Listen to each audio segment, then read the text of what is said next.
그럼 이번에는 강의 문서의 내용을 잘 구성하기 위해 필요한 요소들에 대해 이야기해 보겠습니다. 강의 문서의 내용을 잘 구성하기 위해 필요한 것에는 네 가지가 있는데요. 첫 번째는 좋은 내용을 담는 것이고요. 두 번째는 배우는 분이 관심을 가지게 하는 것이며, 세 번째는 배우는 분이 들었을 때 내용이 쉽게 이해되게 하는 것과, 마지막 네 번째는 배우는 분의 적극적 참여를 이끌어내는 것입니다. 이와 관련해 더 이야기를 나누어 볼게요. 강의 문서의 내용을 잘 구성하기 위해 필요한 첫 번째 요소인 좋은 내용 담기를 주제로 이야기해 보겠습니다. 강의의 내용을 구성하는 데 있어 배우는 사람이 가장 좋아하는 방법 중 하나가 명확하고 간결히 개념을 이야기해 주는 것입니다. 배우는 사람들은 조금만 내용이 복잡하다 느껴지면 배우는 것을 힘들어하는 경향이 많은데요.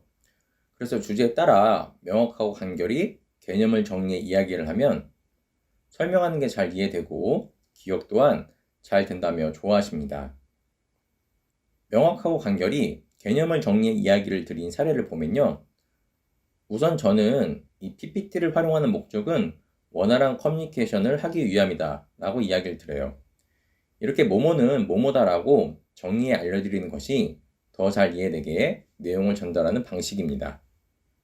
그래서 관련해 하나의 더 사례를 보면 경제활동과 관련지어 선한 영향력은 돈을 버는 가운데 사람들에게 도움을 주는 행위이다 라고 이렇게 명확하게 개념을 얘기하는 것이 또 다른 예시예요.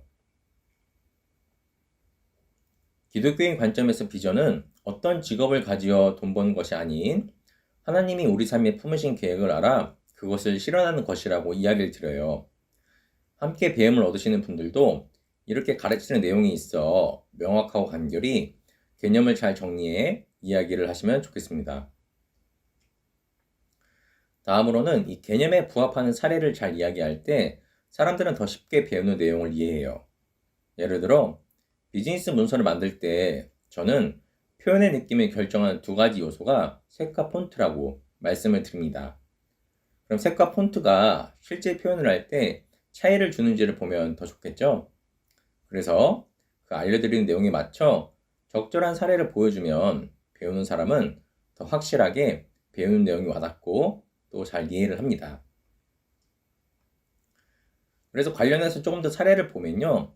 이 시각화를 해 비즈니스 문서를 만들 때는 자주 사용이 되는 12가지 레이아웃을 활용해 문서를 만들면 더 쉽게 내용이 표현됩니다. 그래서 왼쪽에 이 12가지 레이아웃을 소개한 개념이라면 오른쪽은 실제 그 레이아웃을 사용해 문서를 만든 사례예요. 다른 예를 더 보겠습니다. 인터넷 홍보를 할 때는 홍보물을 만들 때 사람들이 관심을 가지는 소재가 있습니다. 그래서 왼쪽에 사람들이 많이 관심을 가지는 홍보의 소재에 대해 이야기를 드렸다면 그렇게 소재를 사용해 홍보를 했을 때 실제 성과가 있는 경우로 오른쪽의 사례를 보여드리며 설명을 드리고 있어요. 마지막으로 하나의 예를 더 보겠습니다. 아까 비전의 뜻에 대해 이야기를 드릴 때 기독교인의 관점에서는 하나님께서 우리 삶에 품으신 계획이라고 이야기를 드렸는데 자, 이렇게 이야기 드린 비전을 실제 실현한 사례로 제가 교육자 및 사업가로 살아가는 것을 이야기 드리며 개념과 그 개념에 부합하는 사례가 주는 전달의 효과에 대해 말씀을 드리고 있습니다.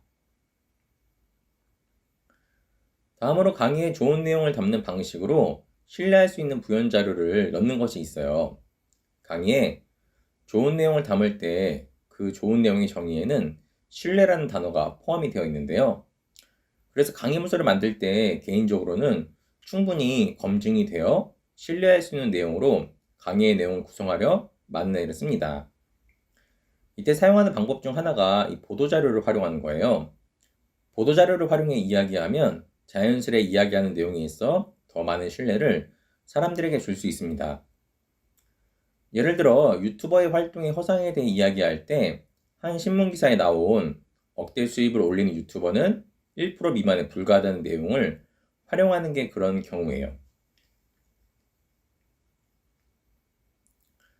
다른 예로 꿈을 주제로 이야기할 때 자신이 쌓아온 가치를 잘 유지하지 못하면 몰락의 길을 걷기도 한다고 이야기하며 관련된 보도자료를 사용하는 경우가 있습니다. 이렇게 저는 사람들에게 신뢰를 더하기 위한 용도로 보도자료를 한 번씩 활용해요. 다음으로는 해당 주제의 전문가라고 인정받는 분의 이야기를 강의하면서 많이 인용합니다. 예를 들어, 인공지능의 개발을 위해서는 학습할 데이터를 잘 준비해 놓는 게 중요하다고 이야기할 때, 해당 분야의 최고의 전문가도 같은 이야기를 했다는 식으로 구성해 강의를 하면 더 많은 사람들이 신뢰를 합니다. 다른 예로, 많은 사람들이 아는 책의 내용을 활용해서도 전문가의 말을 인용해요. 예를 들어, 인공지능이 지배하는 시대는 일반인보다 인공지능이 더 상위 계층에 있다라고 이야기할 때, 이지성 작가님이 AT에 쓰신 책의 내용을 활용해 이야기를 하면 더 사람들이 신뢰를 합니다. 같은 관점에서 전문성의 수준을 높이기 위해 가져야 하는 노력의 양을 이야기할 때, 축구선수인 이영표 씨가 책에 쓴 내용을 활용해 이야기를 하면 실제 그렇게 성공을 한 사람의 이야기이기에 사람들이 더 많이 신뢰합니다. 이렇게 강의는 동일한 내용을 이야기해도 어떻게 사람들이 배우는 내용에 더 신뢰를 가지게 할까에 대해서도 함께 생각을 해서 구성을 해야 해요. 마지막으로 이 통계 자료를 활용해 또 사람들에게 이야기하는 내용에 신뢰를 더합니다. 예를 들어, 서울의 아파트 값이 변하는 상황을 이야기할 때 단순히 올랐다만을 이야기하는 것보다는 신문에 나온 통계 자료를 보여주며 이야기하는 게 더 많은 신뢰를 가지게 해요. 그리고 통계청 같이 통계 자료를 전문으로 내는 곳의 자료를 활용해도 사람들이 신뢰를 가지게 하는데 효과가 좋습니다. 또 막연히 한국의 부동산은 값이 비싸다라고 이야기하는 것보다는 정확히 통계 자료를 통해 수치로 이야기를 하면 더 사람들이 잘 이해하고 신뢰를 하겠죠.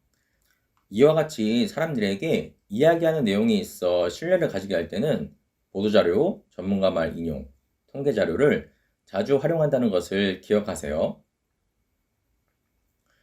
그래서 정리해 강의 문서의 내용을 잘 구성해 담기 위해서는 첫째로 명확하고 간결한 개념을 사용하고요. 둘째로 개념에 부합하는 적절한 사례를 활용합니다.